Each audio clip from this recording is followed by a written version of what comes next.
This whole busybody dialed 911 on my supposedly illegal cabin by the lake, completely unaware that I am the one who holds the dock rights her $50 million community relies on. At 6 in the morning, I was enjoying a quiet cup of coffee on my Lake Clearwater dock when a patrol car pulled in, followed by Linda and her designer athleisure, screeching about my grandfather's 75-year-old cabin ruining property values. She'd already slapped me with $2,500 in bogus citations, assuming a guy with 3 decades of electrical experience wouldn't know property law. What she didn't realize is that my 1947 deed controls every dock in her precious HOA, and she has been illegally charging fees for years. Tonight, I am canceling all dock permits and revealing 3 decades of fraud in front of her entire neighborhood. Ever dreamed of completely dismantling an HOA tyrant? Share your wildest revenge fantasies below. Let me rewind and explain how all this got started. I'm Jake Morrison, 52 years old, and until recently I was just a retired electrician trying to get my life back on track after a rough divorce. Sometimes, you just need a project to keep your hands busy while your heart figures itself out again. About 8 months ago, I inherited my grandfather's old fishing cabin on Lake Clearwater in Michigan. It wasn't some upscale waterfront getaway, more like a genuine 1940s fishing hut built by Grandpa's own hands right after he returned from the war. It smelled like cedar and old varnish, full of personality, sitting on one of the prettiest stretches of shoreline you could imagine. My plan was simple: fix it up on weekends, maybe rent it to anglers, and teach my grandson to cast his line in the same spot for generations of Morrison men had learned. Nothing fancy, nothing dramatic. That's when Linda Ashworth showed up. Linda, 48, drives a spotless white Mercedes SUV and serves as president of something called the Clearwater Shores Premium Community, the HOA that took over the lake area in 1995 with a bunch of oversized homes pushing $800,000 each. She's got a real estate resume, a banker husband, and that unmistakable smile that's sugary sweet until she wants something. The first time we crossed paths, I was out on the dock sanding worn-down boards, feeling the smooth river stones Grandpa had laid along the path. The sunrise was just touching the lake, giving me that rare kind of quiet you only get at dawn. Then I heard the unmistakable click of heels on wooden planks. "Welcome to the neighborhood," she chirped, though her eyes were already picking apart everything she disliked. I stood up, brushed the sawdust off, and tried being polite. "Morning, ma'am. Beautiful day, isn't it?" "Oh yes, lovely," she replied, then instantly pivoted. "I'm Linda, the HOA president. I'd like to discuss getting your property aligned with our community standards. I've been around long enough to recognize when someone is trying to run a game on me." The way she said property, like it was something filthy. The forced smile. I knew exactly what I was up against. "Ma'am, the cabin was built in 1947, long before the HOA existed." I pulled out the original building permit I'd started keeping in my pocket ever since the neighbors began giving me strange looks. "Everything here is legal and grandfathered in." Her expression shifted just slightly. "That old shack doesn't belong here anymore. It drags down the neighborhood's value." I kept my tone steady. "I don't think you understand the situation."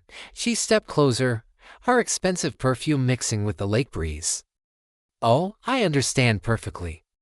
You have 2 options: modernize it to our standards, or we'll find a way to remove it. This is a premium community, Mr. Morrison. Here's the thing about people like Linda: they expect everyone to cave the moment they flex their authority. They rely on intimidation, on the assumption that regular folks can't push back against lawyers or HOA boards." What she didn't know was that Grandpa wasn't just a fisherman, he was meticulous. He saved every contract, kept every receipt, and filed every document that might ever matter. And he taught me that patience and preparation always beat threats and theatrics. "Linda," I said, taking another sip of coffee while watching a heron hunt near the dock, "you're about to learn something interesting about this place." She didn't waste time. 3 days after our conversation, the county building inspector showed up. I was installing new dock cleats when he arrived with a clipboard and a look that said he already knew what he wanted to write up. Morrison, I'm here about a complaint regarding unpermitted structures. The complaint filed on HOA letterhead and signed by Linda claimed the cabin violated lake setback rules and had dangerous, unauthorized modifications. He took pictures, though only of the weathered exterior, not the solid foundation or careful restoration I'd been doing.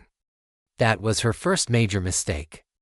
30 years as an electrician teaches you a lot about inspections, permits, and documentation. I walked over to my truck and grabbed Grandpa's old metal filing box, the military surplus one he'd used since 1947. The hinges squeaked open, releasing the smell of old paper and family history. Before you write anything down, I said, you might want to look at these. I laid out original surveys, the 1947 permits, and all the correspondence between Grandpa and the county. Everything was immaculate and officially stamped. The inspector's attitude flipped instantly. Sir, your documentation is better than most new builds. That's when I casually mentioned something I'd noticed during my morning coffee. While you're checking setbacks, you might want to measure some of the newer houses. You'll find several decks crossing property lines, including Linda's. Her deck, the same one she hosted wine nights on, extended 3 feet into easement property. The inspector added it to his report that same afternoon. If there's one thing I learned from years in the trades, it's this: older, legally grandfathered properties usually have stronger protections than newer ones. Always check the original paperwork before making accusations. That same day I got my clean inspection report, Linda got a violation notice. Her fancy deck would now require a $15,000 engineering review or complete removal. The sound of her overheated Mercedes sputtering in frustration was almost as satisfying as the base I'd cooked for dinner. But she wasn't done, not even close. That weekend, my neighbor Earl, 78, retired machinist, and friend of Grandpa's, showed up with a six-pack and some stories. Your granddad was sharp, he said. He knew this lake would get developed someday, so he protected what counted. Meanwhile, Linda launched a full-on social media crusade. A Facebook group called Protecting Our Community Standards appeared overnight with unflattering photos of my cabin and dramatic claims about threats to the neighborhood. She had a talent for making renovation look like chaos. I ignored it. Online drama isn't my battlefield. Besides, I was uncovering more and more of Grandpa's old documents, each one revealing more history. A few newer residents offered quiet support at the hardware store, though none publicly. I didn't blame them. Nobody wants to end up targeted by an HOA president when they race still paying off their house. But the long-timers remembered what this lake used to be: calm, simple, peaceful. And they began to speak up. Linda's deck violation was only the first domino. It's funny how enforcement cuts both ways. When you demand strict compliance, you sometimes discover your own glass house is built a little too close to the edge. The sound of my drill echoing across the lake in the evenings became almost therapeutic. Every board I tightened felt like another piece of Grandpa's legacy restored, and another reminder to Linda that I wasn't backing down. But the storm was building. After being embarrassed by her own violation notice, Linda came back twice, as aggressive. Within a week, every HOA homeowner received a notice about an emergency meeting regarding non-conforming structures. She brought in her tennis partner, City Councilman Bradley Walsh, to warn about urgent property concerns. During the meeting, she unveiled a polished PowerPoint full of charts, worst-angle photos of my cabin, and a proposal for a special assessment so the HOA could hire legal counsel. Translation: she wanted everyone to fund her personal crusade against me. She even circulated a petition demanding I either demolish the cabin or pay a $50,000 compliance fine.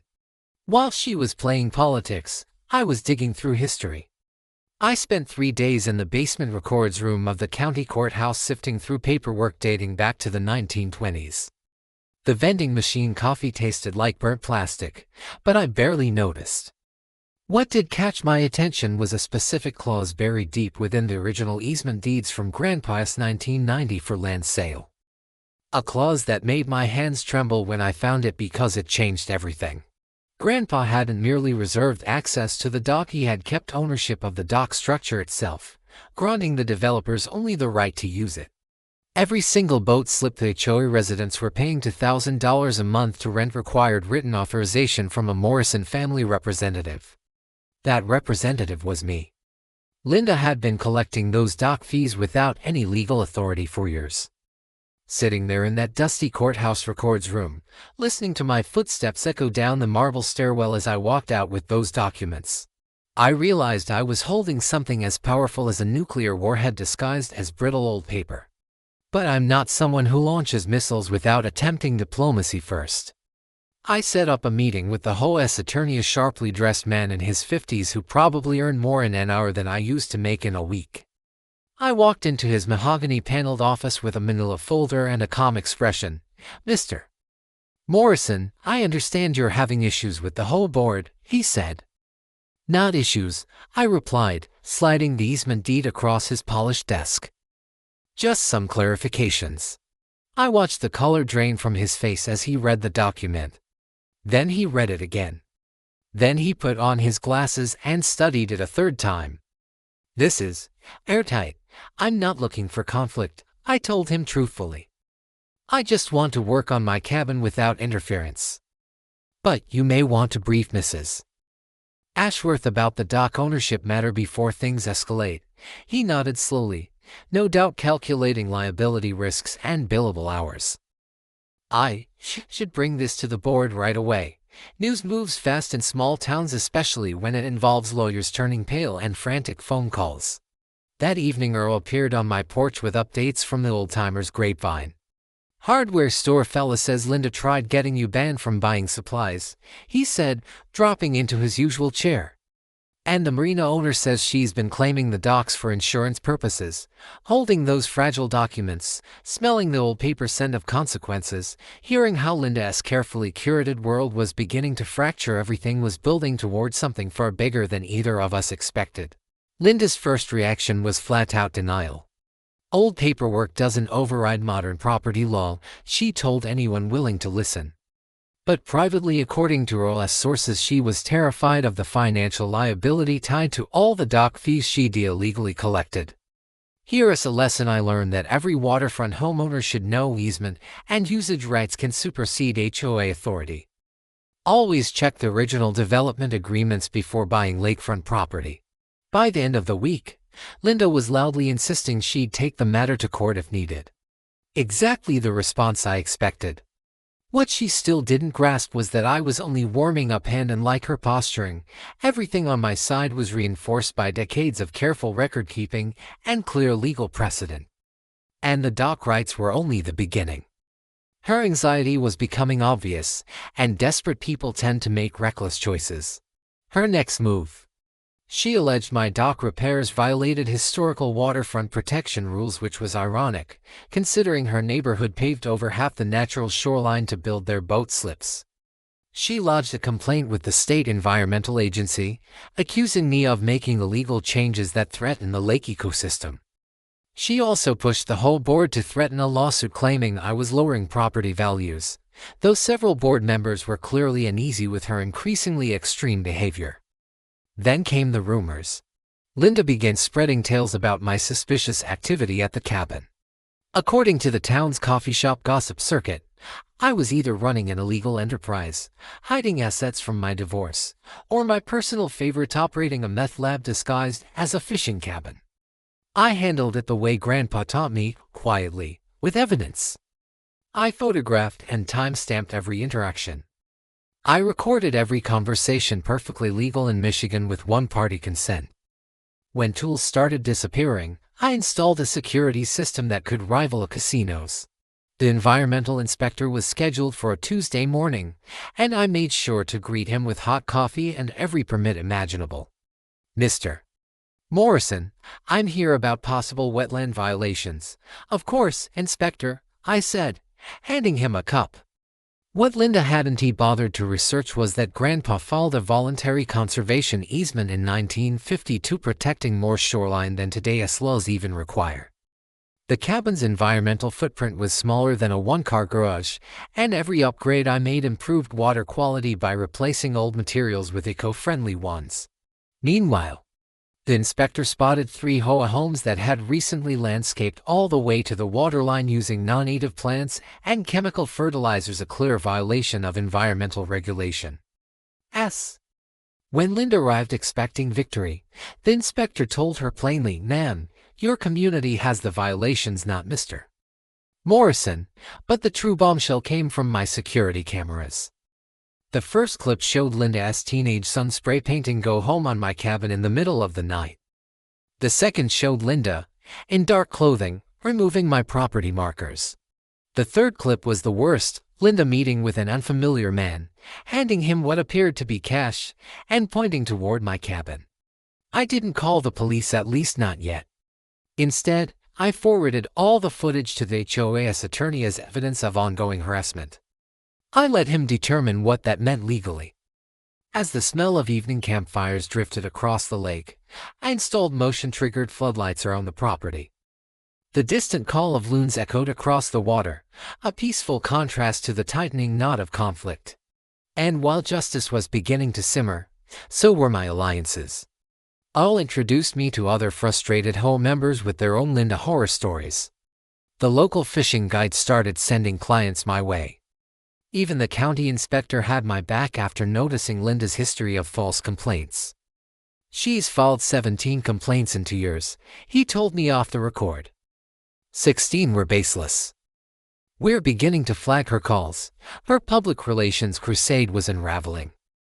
She held a community safety meeting framed around the danger of transient cabin dwellers.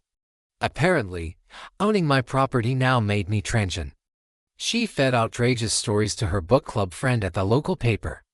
On Nextdoor, I was portrayed as a man running an unlicensed business, using suspicious equipment, attracting questionable guests, and somehow endangering children simply by existing. She even tried convincing the marina to revoke my boat launch access. One useful lesson from all this: security cameras on your own property can legally document harassment and trespassing. Just keep the footage organized with dates and times. Through everything, I stayed steady, practicing what Grandpa called strategic patience. I kept working on the cabin, recording every part of the restoration. I built relationships with reasonable neighbors. I let Linda overextend herself while I collected undeniable proof. The smooth river stones under my feet as I rebuilt Grandpa's pathway. The steady hum of my tools as her panic escalated. The quiet determination mixing with the morning lake air. Everything was building toward a confrontation I could see rising like a storm across the water. And Linda had absolutely no idea what she was walking into. While she was busy playing small-time power games, I was uncovering information that would flip the entire situation on its head. The real game changer was still hidden in Grandpa's crawl space, waiting for me to stumble across it. I found it on a rainy Saturday morning while I was insulating under the cabin. I'd been delaying that particular task because crawl spaces rank somewhere between root canals and tax audits on my list of favorite ways to spend a weekend. I was flat on my back, one hand holding a flashlight, the other wrestling insulation into place, when my elbow bumped into something metal wedged between 2 floor joists.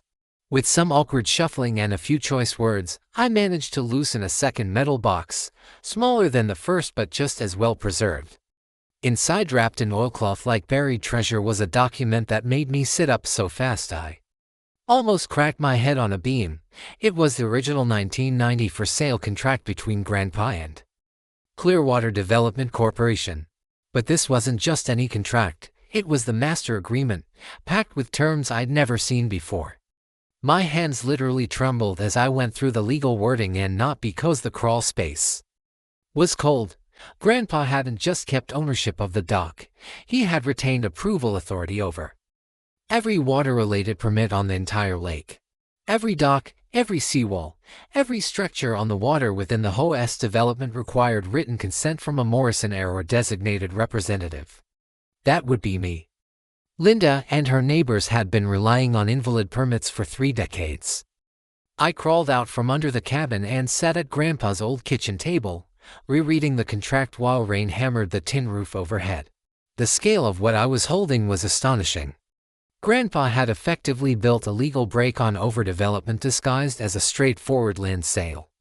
The very next morning, I drove straight to my lawyer's office. "This is extraordinary leverage," he said after 20 minutes of study. "You could legally shut down every dock privilege immediately.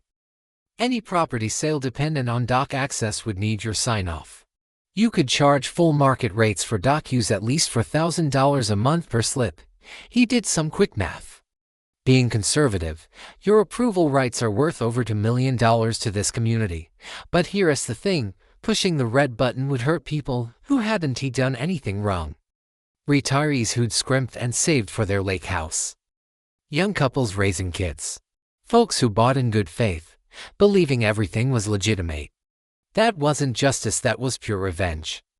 That evening, I sat out on the dock watching the sunset turn the lake into liquid gold, trying to absorb what Grandpa had set in motion. He hadn't used the law as a weapon, he'd used it as a shield. He'd given his family the power to protect the lake without destroying the good parts of what had grown around it. The loons were calling across the water, their voices bouncing off the hills the same way they had long before the big houses, before the HOA, before Linda's obsession with control. This wasn't just about fees or market prices or written standards, it was about stewardship. Sitting there with cooling coffee and stars just starting to show, I made my choice. I'd use this leverage to create a fair peace, not to cash in. Force Linda out of power, secure lasting protection for my cabin, and set up a long-term balance that would preserve the lake for future generations. The power balance had completely flipped. Linda's entire authority rested on money she'd collected without any real legal foundation and permits that were effectively worthless. The truth was, the neighborhood's property values depended on my cooperation, not her threats. She just didn't know it yet. Here is something every waterfront buyer should take seriously. Original developers sometimes retain quiet control mechanisms in their agreements. Always dig into historical records before closing on a place. One is serious. No exceptions, background check on the property history. Don't just assume the paperwork is clean because someone in an office stamped it. The next stage needed meticulous planning, trusted allies, and precise timing. When you're holding a legal nuke, the hardest part isn't firing it, it's deploying it wisely. Planning turned into a kind of strategic operation. I wasn't simply building a legal defense. I was laying out a blueprint to reset an entire community power structure. All became my unofficial campaign manager, showing up every evening with fresh intel from the old guard network. When you've lived somewhere for 50 years, you know where the skeletons are hidden. Linda used her dock permit as collateral for a home equity loan last year, he told me one morning as he settled into his usual porch chair. Bank needed proof of permanent water access for approval. That was leverage. Dave, the marina owner, filled in more gaps about the dock mess. He'd quietly kept records of who paid whom and how much. Linda's accounting, to put it gently, was creative. Some residents paid her directly, others paid through the HOA, and nobody had a clear idea who actually held ownership over what. My friend at the county office, let us call him Mike, shared off the record insight into Linda's complaint history. About 90% of her reports had turned out to be baseless, and multiple agencies had flagged her as a chronic complainer. We're obligated to investigate every complaint, Mike said. But between you and me, when we see her name come up, we roll our eyes first. My attorney put together a response package that could have passed for a Supreme Court brief.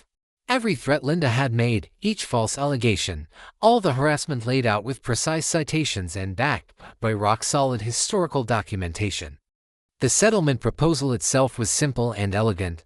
I would grant permanent dock easements to all current residents, in exchange for formal recognition that my cabin was protected and for Linda's immediate removal from any decision-making role involving the lake. The financial breakdown was jaw-dropping. The HOA had taken in roughly $180,000 in questionable dock fees over the last 5 years. On top of that, similar lake access rights in the region were selling for $500,000 or more, conservatively. My approval authority was worth over $2 million to the community, but I still didn't want the payout.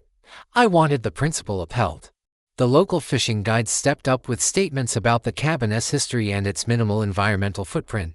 These were people who'd been bringing clients to the lake for decades. They remembered when the water was about quiet mornings and fish biting at dawn, not about status symbols and social hierarchy. Preparing for the confrontation felt like getting ready to defend a thesis. I organized the documents into labeled binders in chronological order. I built a clear, visual timeline of the property's legal history that anyone could follow. I compiled environmental reports showing the cabin's footprint was smaller than most garages in the whole. Every instance of Linda's harassment was documented: dates, times, witnesses, photos. A clear pattern emerged. Escalating pressure meant to force me out through legal costs and social intimidation. The mental preparation mattered just as much. I rehearsed staying calm and sticking to facts, anticipating Linda's emotional reactions and personal attacks. I knew she'd try to spin it into a story about class, outsiders, or anything else that could distract from the actual legal truth. Late at night, I'd sit in Grandpa's old leather chair, the smell of old polish and pipe smoke still clinging to it, and read through contracts, practicing my answers to common HOA arguments.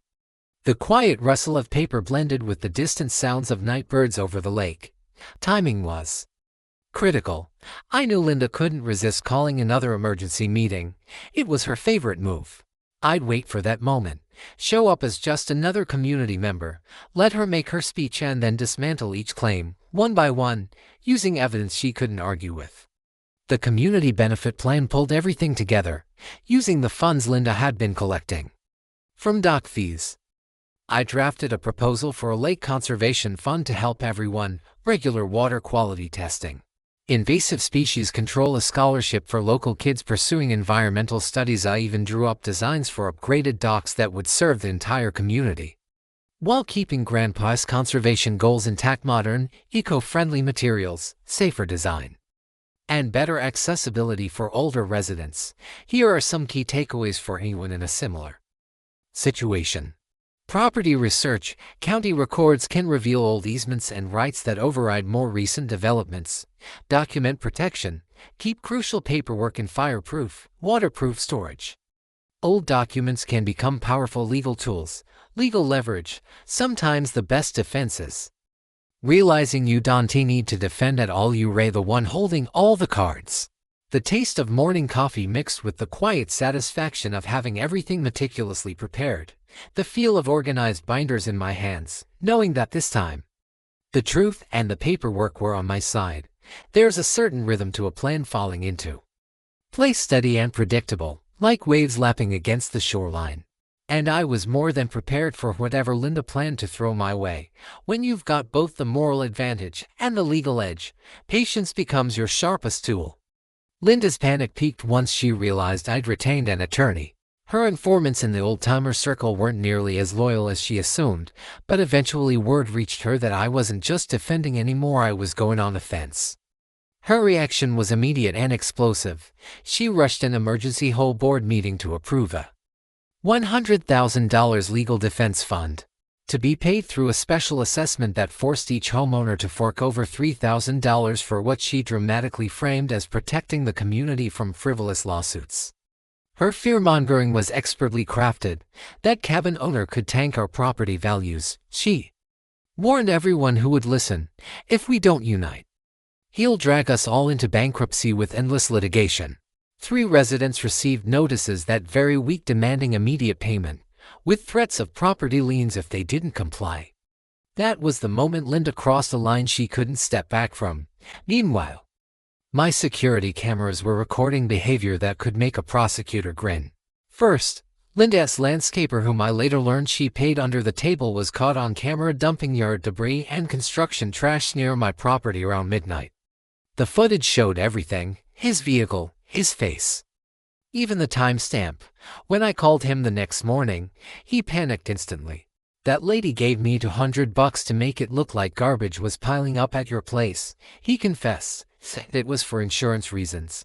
Next came a barrage of bureaucratic harassment. Suddenly, complaints began pouring into every department imaginable: health, fire, zoning, environmental. Each one required an inspection, costing me time and money. And each inspector found absolutely nothing wrong. The pattern was so blatant that even the inspectors were irritated. Same handwriting on most of these. One of them muttered while showing me 3 supposedly different complaint forms. Linda even pressured the marina owner into temporarily revoking my boat launch privileges, threatening to organize a boycott if he didn't cooperate. But her biggest mistake was stepping into outright sabotage. My cameras captured her teenage son again, this time with 2 friends trying to cut the dock lines on my boat. Even worse was the footage of Linda herself at 11 p.m. yanking out the property markers I'd placed after the survey.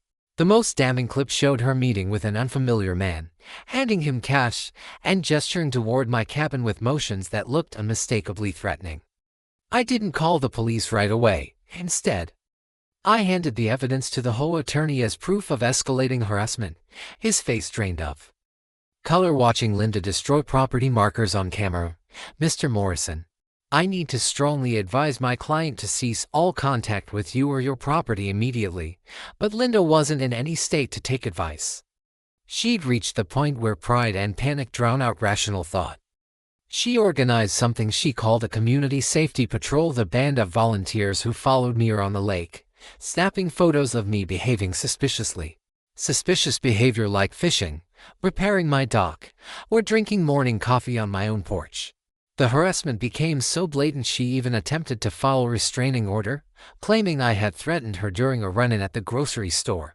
Problem was, my phone had recorded the entire interaction, nothing more than me saying good morning, Linda, followed by a 5-minute rant from her about property values. The judge dismissed her request instantly and cautioned her about filing false reports. Lesson for property owners: always document every instance of harassment. Timestamps, witnesses, recordings. A repeated pattern of false complaints can legally come back to haunt the perpetrator. The community began cracking along predictable lines. 3 whole board members quietly stepped down rather than support Linda's increasingly erratic crusade. Several homeowners refused to pay the special assessment without legitimate justification. RLS Info Network revealed that even Linda's husband suggested she take some time away until things cooled off. His bank was growing uneasy about the bad publicity tied to her behavior. Evening restoration work at the cabin became a kind of meditation. The steady hum of power tools, the scent of new pine replacing rotted siding, and the crisp autumn air filled with the promise of overdue justice. But Linda wasn't finished, not even close. Her final attempt was brewing, and I felt it gathering force like an approaching storm. When people like Linda sense their grip on power slipping, they don't bow out gracefully. They go out swinging hard, and usually in spectacular fashion. I was ready. My documentation was airtight, my legal position unshakable, and my patience was on the verge of paying off in ways Linda couldn't possibly imagine. The only real question was whether she'd self-destruct before I had to reveal the cards I was holding. Her final escalation was like watching someone douse a burning fire with gasoline while standing in the flames, and it began with outright bribery. My county inspector friend Mike called me directly to report what happened. Jake. She came up to me after the church event, he said, offered a consulting fee if I could find violations at your cabin. She even pulled out an envelope of cash in the parking lot of the Methodist church, no less. Mike filed an ethics complaint that same afternoon. Then Linda tried to bribe the marina owner with a $50 per year exclusive HOA contract if he banned me from launching my boat. Dave recorded the whole conversation on his phone and played it for me over coffee. She told me, "We need to make his life so miserable he just gives up and leaves." Dave laughed. Lady has no clue that what she's doing is criminal conspiracy. Her desperation hit peak absurdity when she contacted an environmental organization with fabricated evidence claiming I was polluting the lake with toxic runoff. She doctored photos to make my renovation materials look like industrial waste and sent them to 3 agencies. Investigators arrived expecting to find a contaminated disaster zone. Instead, they discovered Linda's property was in violation: fertilizer runoff, non-native plants right up to the shoreline, and a decorative fountain illegally siphoning lake water without permits. Her intimidation campaign spilled over to anyone who dared support me. She slapped friendly neighbors with bogus HOA violations, mailbox placement, garden edging, even front door colors. But that only accelerated her fall. Nothing turns reasonable people against a tyrant faster than watching them abuse authority against innocent folks. Soon, I had a growing network of silent supporters. Someone left fresh garden veggies on my porch every morning. Another anonymous neighbor quietly covered my marina fees after Linda pressured them to cancel. The hardware store owner upgraded my supplies for free. A note appeared on my windshield: most of US are rooting for you. Don't let her win. Linda's public behavior was spiraling. All witnessed her screaming at an HOA board member at the post office, calling him a traitor to community security. She threatened to sue the local newspaper for biased reporting, even though they only printed verified facts. Her husband's gentle suggestions to step back became increasingly urgent as the bank worried about its reputation. Meanwhile, investigations were snowballing beyond her control. The newspaper uncovered systematic permit irregularities. The county began reviewing all her past complaints, 90% baseless. The state environmental agency opened a file on her for repeated false reporting. Even the sheriff's office flagged her address for excessive frivolous calls. 17 in 2 months. My final preparations were meticulous. Every document sorted into professional binders, every harassment incident cataloged with timestamps and evidence, security upgraded to live stream everything. My attorney verified our case was ironclad and court-ready. Witnesses were willing to testify. Media contacts were primed, but the most important preparation was mental. I spent evenings on Grandpa's dock, watching the sunset turn the water gold and crimson, reflecting on the responsibility that came with the leverage I held. The air smelled of autumn and distant fireplaces. Geese called overhead, heading south, and the sturdy wooden planks beneath me felt more meaningful than ever because they were legally mine, not the HOA's. Linda was constructing her own downfall with precision she didn't even recognize. The perfect storm gathered as she announced one final emergency hole meeting, her supposed solution to the cabin trouble. She promised shocking revelations about my illegal occupation and demanded a community vote to pursue all legal means necessary to remove me from the lake. She invited city council members, a county commissioner, the local press, everyone she thought would amplify her crusade. Legal fact that saved me: filing false reports with government agencies can lead to criminal charges and civil liability. Linda was about to learn that rule the hard way in front of an audience. The community center was overflowing that Thursday evening. Over 100 residents packed the room, filling every seat and standing shoulder to shoulder along the walls. The atmosphere crackled with tension, the sense that the night would bring a turning point. Linda arrived dressed like she was preparing for a prime-time debate: designer navy suit, perfect hair, and the smug confidence of someone convinced she was about to deliver a devastating blow. She had visual aids, poster boards on easels, a laptop, a thick stack of documents. Reporters and photographers filled the front row. County Commissioner Sarah Rodriguez was present. City Councilman Bradley Walsh was there too. Even residents from nearby lakes had shown up after hearing rumors. I arrived early and sat quietly in the back with nothing but a single manila folder and the calm certainty that I held every winning card. Linda marched to the podium like she was being honored with an award. Ladies and gentlemen, tonight we address a threat that has hung over our community for months. This illegal cabin situation has gone on long enough. Her PowerPoint was a masterclass in manipulation, charts showing supposed falling property values, photos of my cabin taken at deliberately unflattering angles, wild claims about community standards and safeguarding investments. Mr. Morrison's so-called cabin violates dozens of regulations and endangers all our property values. Tonight, I am asking for authorization to pursue immediate legal action to remove this blight from our lake. A low murmur of agreement rippled through the room. A few residents spoke up, expressing concern about what they believed were my aggressive tactics and supposed unwillingness to follow community standards. Linda's supporters were loud, confident, and predictable. That's when Earl rose from his seat in the center of the room. "Now just a minute, Linda," Jake's grandfather built that cabin long before any of us were even thinking about this lake. A little respect for history wouldn't hurt. History doesn't override current property law, Earl, Linda snapped. We live in a modern community with modern expectations.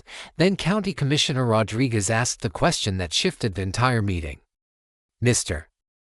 Morrison, would you like to respond to these claims? I got to my feet, manila folder in hand, and walked toward the podium. The room fell silent, so quiet you could hear the hum of the lights and someone in the front row nervously exhaling. Thank you, Commissioner, I said. I appreciate the chance to clear up a few misunderstandings. I opened the folder and removed a single sheet, the original 1994 development agreement. I recently uncovered some historical documents I believe the entire community should be aware of. Linda's complexion drained as I set the contract on the podium and adjusted the microphone. This is the original development contract between my grandfather and Clearwater Development Corporation, dated March 15, 1994. And it includes provisions I doubt most people here know about. I read the crucial clause aloud.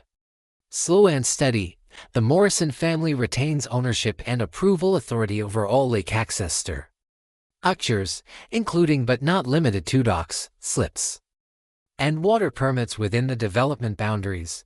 You could have heard a leaf drop. What this means, I continued, is that every dock permit issued in this community for the last 30 years is technically invalid.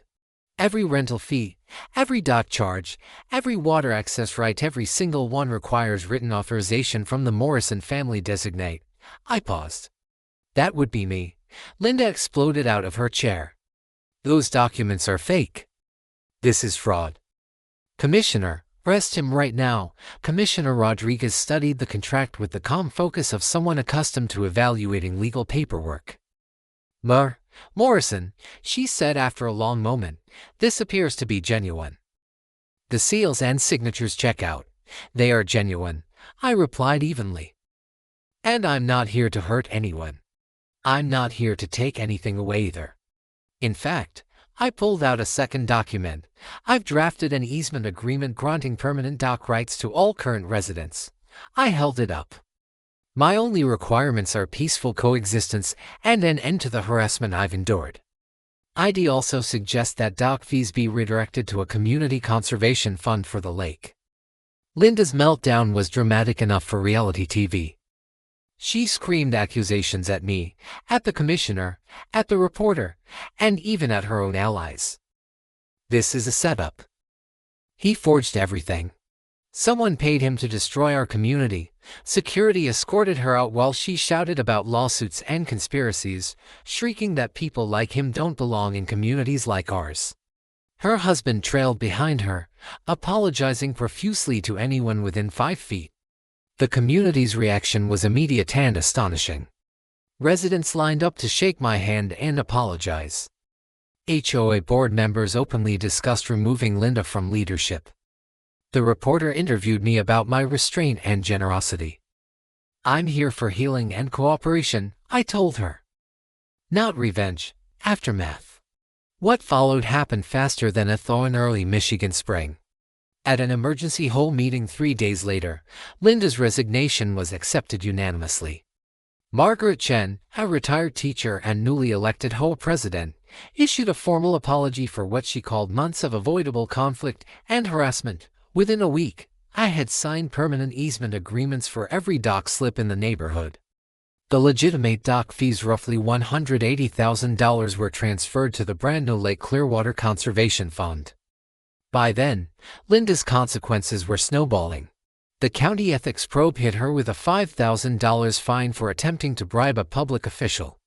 She was required to cover my attorney's fees, $12,000 under the harassment settlement. Her husband's bank quietly reassigned him to a branch 2 counties away to escape the scandal. Their house went up for sale less than 6 months later and sold quickly.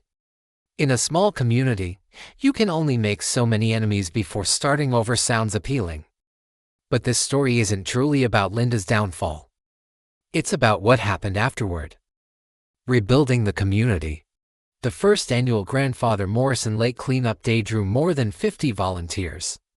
We removed invasive species, planted native shoreline vegetation, and installed educational signs about preserving the local ecosystem. The Conservation Fund paid for everything. The pride in the air that morning was almost tangible. Our fishing tournament raised $8,000 for a veteran's mental health program, a cause dear to Grandpa. Local businesses donated prizes, and even some of Linda's former allies helped with the cookout. Restoring the cabin became a symbol of blending tradition with responsible stewardship.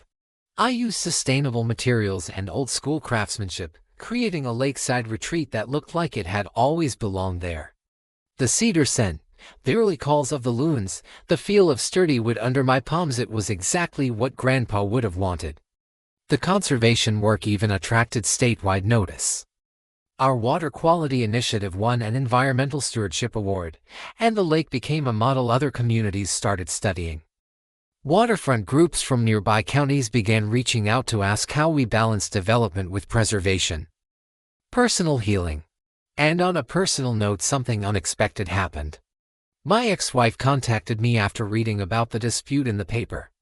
She said she was impressed with how I handled everything with dignity instead of spite. We're not rekindling our marriage, but we're talking again for the sake of the family. That matters. My grandson finally got the fishing lesson I'd promised him. Watching him cast his first line from the same spot where for generations of Morrison men had learned, that moment alone made every bit of Linda's harassment worthwhile. The taste of victory mixed with family tradition is sweeter than any revenge could ever be. Legacy. The Morrison Family Scholarship now awards $2,500 each year to local students pursuing environmental science. 3 students have received it so far, and their thank you notes sit proudly on my kitchen table beside Grandpa's old coffee mug. Property values in the community actually increased once the legal mess was cleared, and the conservation effort took off. Several lots even sold to buyers specifically drawn by our lake preservation initiative.